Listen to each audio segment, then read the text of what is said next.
അസ്സലാമു അലൈക്കും വറഹ്മത്തുള്ളാഹി വബറകാതുഹു. ഇംഗ്ലീഷ് മീഡിയം മദ്രസയിലെ 7ാം ക്ലാസ്സിലെ അഹ്കാമു തജ്വീദ് അതിൻ്റെ 7ാമത്തെ പാഠം മുതൽ വർക്കുകളൊന്ന് പരിശോധിക്കാം. 7ാമത്തെ പാഠം കാഫ് ഹായ ഐൻ സ്വാദ്.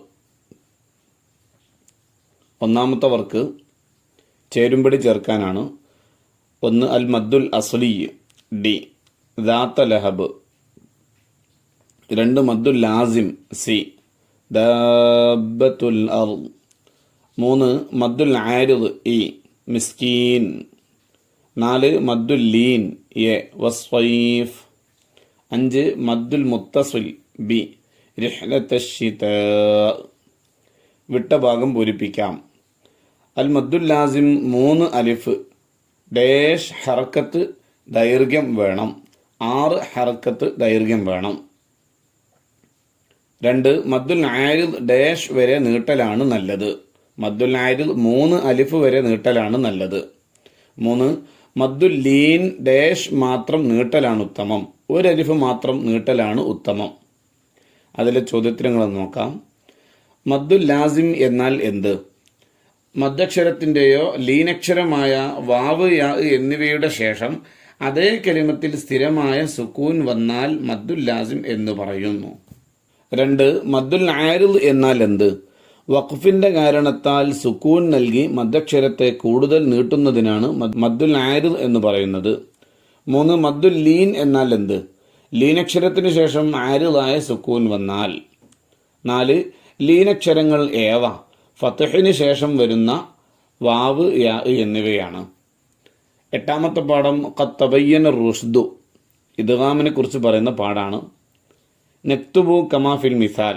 ഉദാഹരണത്തിലുള്ളതുപോലെ നമുക്ക് എഴുതാം. വഖദ് തബയ്യന ദാലിനെ തായിൽ ഇദ്ഗാം ചെയ്തു.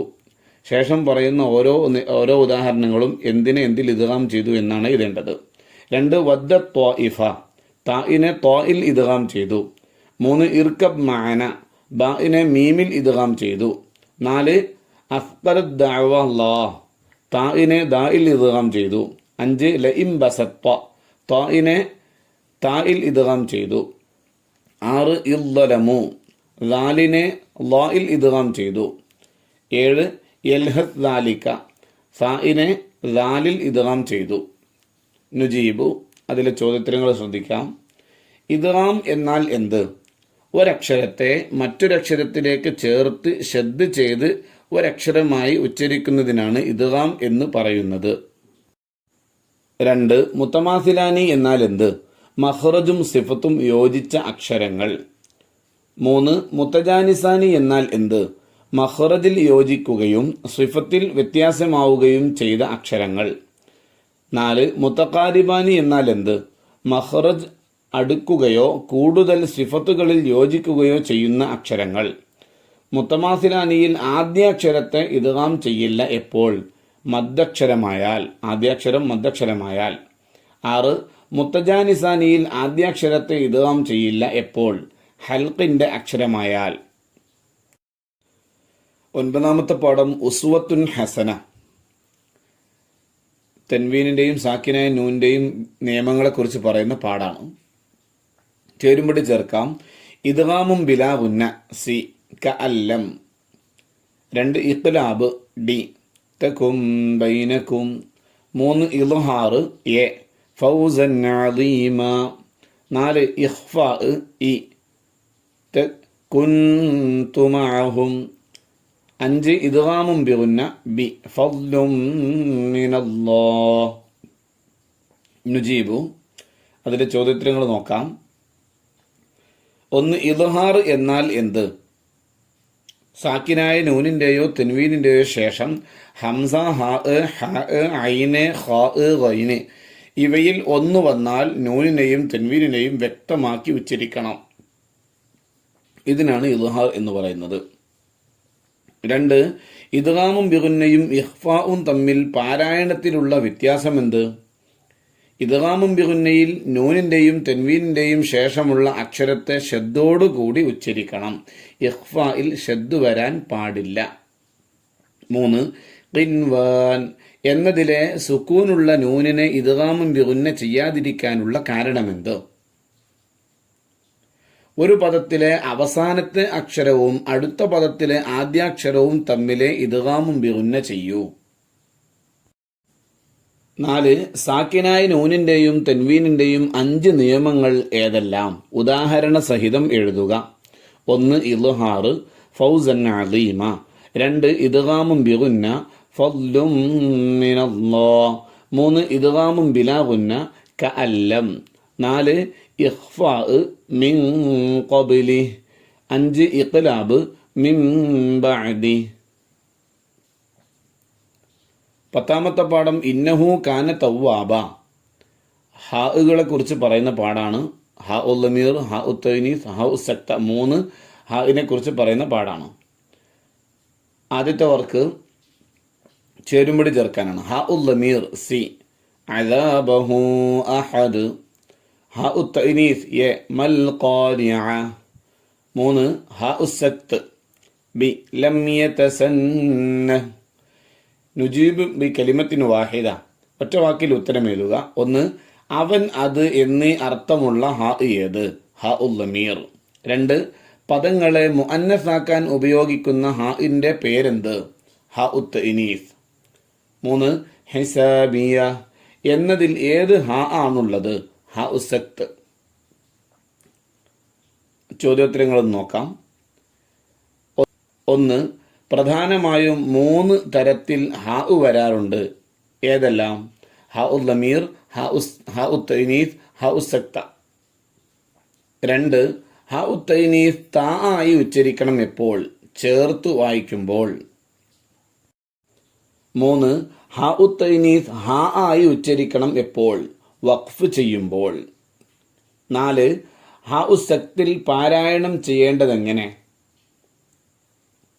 ശ്വാസം വിടാതെ ശബ്ദം അല്പം മുറിച്ച് പാരായണം ചെയ്യണം. 11ാമത്തെ പാഠം വഖീല മൻ റാഖ്. നക്തബുൽ മാന. അർത്ഥം എഴുതാം. വഖഫ് എന്ന് പറഞ്ഞാൽ എന്താ? തുടർന്ന് ഓതണമെന്ന ഉദ്ദേശത്തോടെ ശ്വാസം അയച്ച് ഓത്തു നിർത്തുക. വസ്ല് ശബ്ദവും ശ്വാസവും മുറിക്കാതെ ചേർത്തോതുക. സക്ത് ശ്വാസം അയക്കാതെ അല്പം മടങ്ങുക. ഖത്അ് ഓത്തിൽ നിന്ന് വിരമിക്കുക. വിട്ടഭാഗം പൂരിപ്പിക്കുക. ഖുർആനിലെ ആയത്ത് അവസാനിച്ചാൽ ഡാഷ് ചെയ്യാം, വഖഫ് ചെയ്യാം. 2. ഖുർആനിൽ ഡാഷ് സ്ഥലങ്ങളിൽ സക്ത് ചെയ്ത് ഓതണം. 4 സ്ഥലങ്ങളിൽ സക്ത് ചെയ്ത് ഓതണം. 3.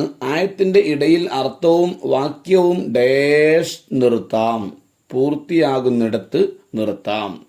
പൂർത്തിയാകുന്നിടത്തും നിർത്താം. ചേരുംപടി ചേർക്കാം. 1. ശബ്ദവും ശ്വാസവും മുറിക്കാതെ ചേർത്തി ഓതൽ. ഡി വസ്ല്. 2. തുടർന്ന് ഓതണമെന്ന ഉദ്ദേശത്തോടെ ശ്വാസം അയച്ച് ഓത്തു നിർത്തുക. എ വഖഫ്. 3. ശ്വാസം അയക്കാതെ അല്പം അടങ്ങുക.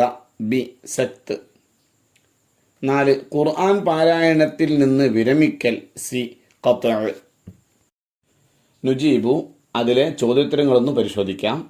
1. വറത്തിലിൽ ഖുർആന തർത്തീല എന്ന ആയത്തിന്റെ തഫ്സീറിൽ അലി റളിയല്ലാഹു അൻഹു പറഞ്ഞതെന്ത്? അക്ഷരങ്ങളുടെ മഖ്റജും വഖഫും ഇബ്തിദാഉം അറിയുക. 2. വഖഫ് എന്നാൽ എന്ത്? തുടർന്ന് ഓതണമെന്ന ഉദ്ദേശത്തോടെ ശ്വാസം അയച്ച് ഓത്തു നിർത്തുന്നതിനാണ് വഖഫ് എന്ന് പറയുന്നത്. 3. വസ്ല് എന്നാൽ എന്ത്? 3. വസ്ല് എന്നാൽ എന്ത്? ശബ്ദവും ശ്വാസവും മുറിക്കാതെ ചേർത്ത് ഓതുന്നതിനാണ് വസ്ല് എന്ന് പറയുന്നത്. 4. സക്തും ഖത്ഉം തമ്മിലുള്ള വ്യത്യാസമെന്ത്? ശ്വാസം അയക്കാതെ അല്പം അടങ്ങുന്നതിനാണ് സക്ത് എന്ന് പറയുന്നത്. എന്നാൽ ഓത്തിൽ നിന്ന് വിരമിക്കുന്നതിനാണ് ഖത്ഉ എന്ന് പറയുന്നത്. 12ാമത്തെ പാഠം വൽ ഖലമി വമാ യസ്തുറൂൻ. ഖത്തുകളെ കുറിച്ച് പറയുന്ന പാഠാണ്. പ്രധാനമായും ഉള്ള ഖത്തുകളെ കുറിച്ച് പറയുന്ന പാഠാണ്. ആദ്യം തന്നെ ചേരുംപടി ചേർക്കാനാണ് ഖത്ത്. അതിലെ ചോദ്യോത്തരങ്ങളൊന്ന് പരിശോധിക്കാം. അറബി ഭാഷയെക്കുറിച്ച് നബി സല്ലല്ലാഹു അലൈഹി വസല്ലമ എന്തു പറഞ്ഞു? നിങ്ങൾ അറബികളെ സ്നേഹിക്കുക, കാരണം ഞാൻ അറബിയാണ്. ഖുർആൻ അറബിയിലാണ്. സ്വർഗത്തിലെ ഭാഷ അറബിയാണ്. 2. അറബി ലിപികളിൽ പ്രധാനപ്പെട്ട 2 പേരെഴുതുക. ഖത്തുൻ നസ്ഖ്, ഖത്ത് കൂഫി. 3. ഖത്തുൻ നസ്ഖിന്റെ മഹത്വങ്ങൾ എന്ത്? എഴുതാനും വായിക്കാനും വളരെ എളുപ്പമുള്ളതാണ്. ലോകത്തെ ബഹുഭൂരിഭാഗം രാജ്യങ്ങളിലും ഖുർആൻ, ഹദീസ്, മറ്റുള്ള എല്ലാ ഗ്രന്ഥങ്ങളും ഖത്തുൻ നസ്ഖിലാണ് പ്രിന്റ് ചെയ്യുന്നത്. 4. അറബി എഴുതുമ്പോൾ ശ്രദ്ധിക്കണം എന്തെല്ലാം? എല്ലാ നിയമങ്ങളും പാലിക്കണം. അസ്സലാമു അലൈക്കും വറഹ്മത്തുള്ളാഹി വബറകാതുഹു.